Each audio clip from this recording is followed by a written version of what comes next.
Hey copper nerds, we're back with another unenveloping. Let's get into it.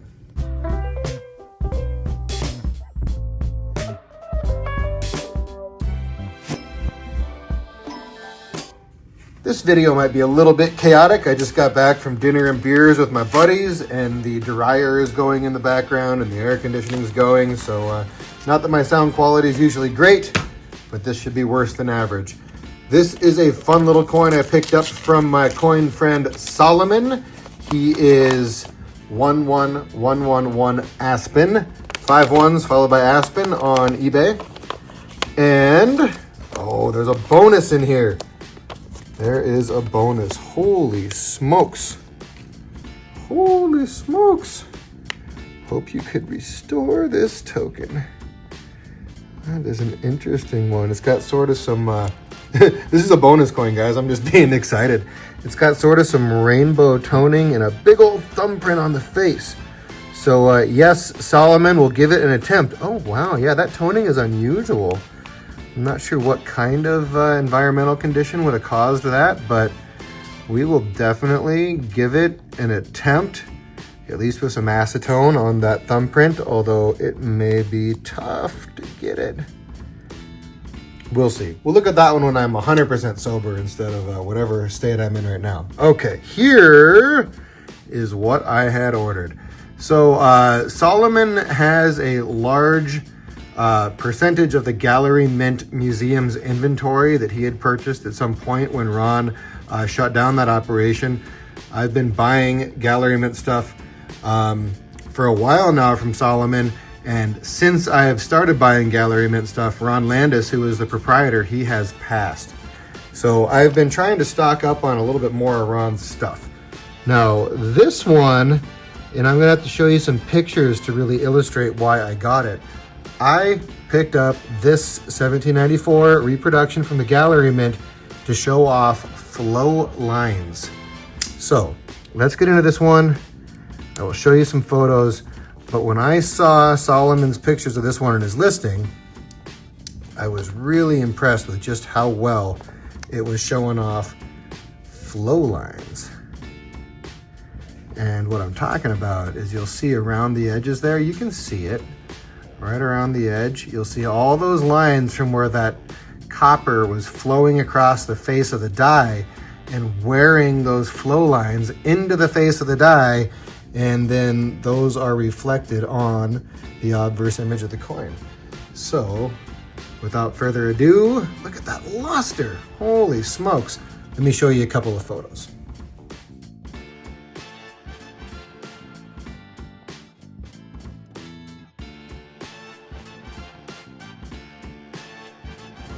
These flow lines are very apparent on the reverse as well. Check those out. Just all around the full 360 here. Nice flow lines. Let's check out the obverse, which is even more apparent. Look at that. Just very apparent as being flow lines. Look at how it flows around the devices differently, right? Just super, super cool to demonstrate what flow lines look like. Look at that. See how you don't see them as much inside of the pole there down to the bus tip? Super cool. Let's check this one out too, huh? Definitely a big old print. I'm not sure what other debris we have in the fields there. That is unusual. The coloration is cool.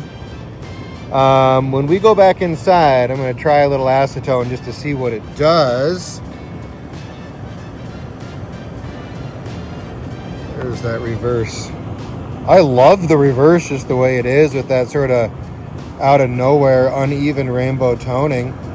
But I think both of these are going to get a little bit of acetone just to make sure any foreign matter that is oily is removed.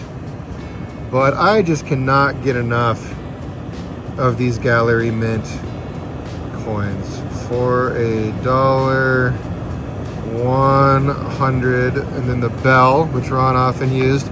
There's a couple of different kinds of edge lettering that have been applied to these, but the 1794s are fairly consistent, 100 for $1.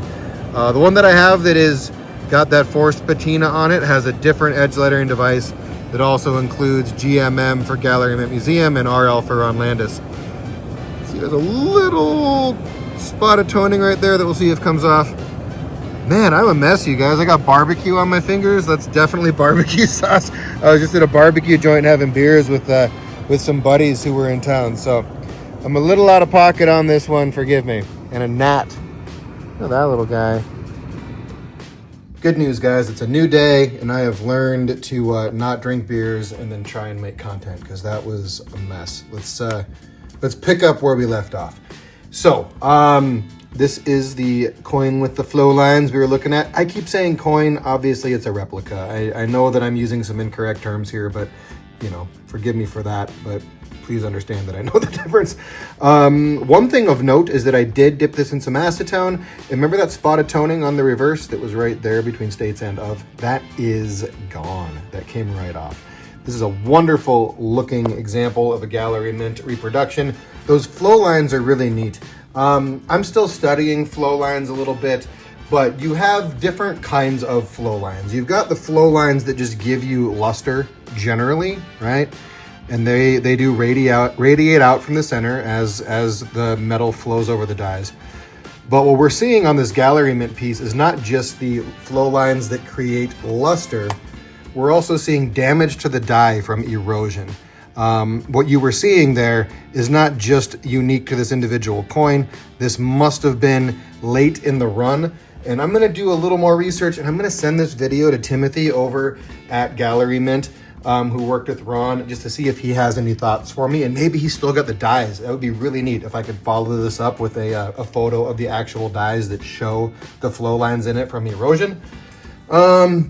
And just because I was talking about it earlier, the other type of edge lettering that we see on Gallery Mint stuff, and I also note the planchet on this particular one is a little bit larger diameter than on this one, just the way it fits inside of the foam.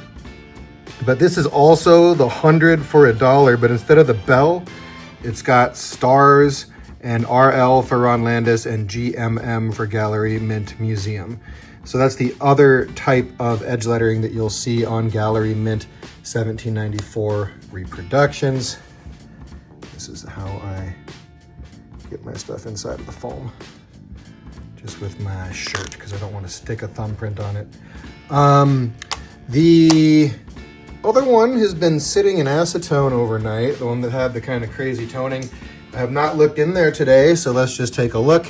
And also, I have ordered a set of wooden tongs for retrieving coins out of this bath, which is something that Jerry Bobby recommends, and he is correct, because it's pretty tough to get stuff in and out of there. I'm gonna see if I can reach in with my fingers. I'm gonna have to kind of stand it up a little bit to get it onto my fingers enough to get it. Nope, that's not gonna work out well. This might be a two-handed operation. Is that gonna slip? There we go. So, what do we have for a difference here? The luster is still strong. Thumbprint remains on the face. I think you're gonna see some pattern that forms on the surface as the acetone dries. That's something I've noticed. If you just leave a coin dry after acetone, you kind of do get sort of an oil slick effect, entirely separate from whatever is going on with the toning on this one. So it does look like that fingerprint is fairly well set in on the cheek. I'm gonna fluff up this Q-tip a little more.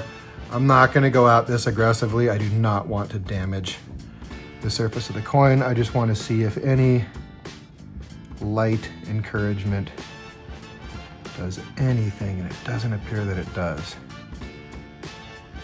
to that print. Oh, come on, do something. Yeah, nothing yet. But what I'm going to do, it's easier to put it into the acetone than get it out. What I'm going to do is let it sit for a while and just monitor it. Some of my friends that do conservation have talked about acetone soaks for, weeks and months. In fact, this 1823, which I'm working on putting together a little conservation video about,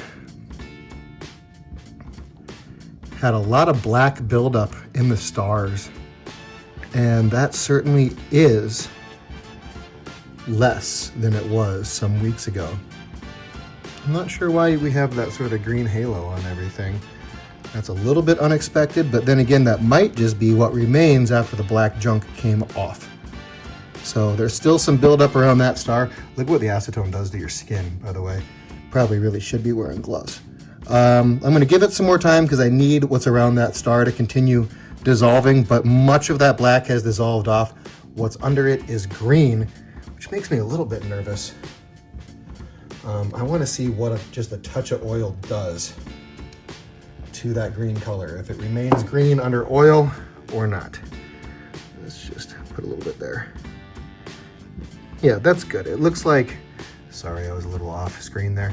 It looks like a little bit of oil is going to restore that sort of, I don't know what you call it, powdery green looking coloration there. But now is not the time to work on this one. Just drop it back in there. All right, well, I'll provide some updates. Flow lines, though, that was really the purpose of me picking up this example, was to show off that dye erosion caused by metal flow. And I thought this one illustrated that very nicely.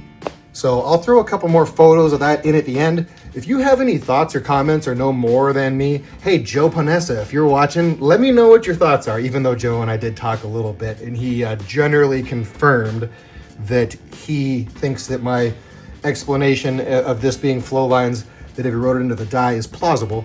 But I told him I was gonna study up some more, and I'm going to. That said, if any of you have some insight as to these flow lines and whether I'm correct that they were part of the surface of the die, not just this individual, replica of a coin, let me know. I would love to hear your thoughts on it. I think it is interesting. I have not seen a phenomenon quite like that. And I was looking for another gallery mint to add to my collection. Thank you again, Solomon. Another shout out for Solomon. I'm gonna show you his shop here real quick. I have done business with him repeatedly. He's fantastic. We communicate by email every now and again. And I just buy stuff directly from his eBay store. That's, I think, the best way to do it. But let me show you his shop real quick.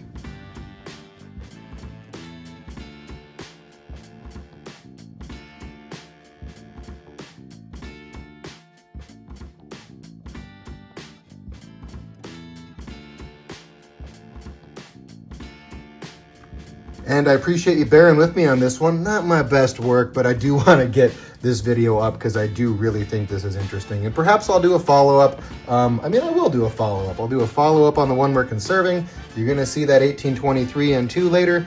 And then if I learn more from the comments or from anyone who reaches out to me about these flow lines, I will provide an update. I'll close it out with some photos. Hit me up in the comments. Thanks for checking this one out. I will catch you on the next one. Peace.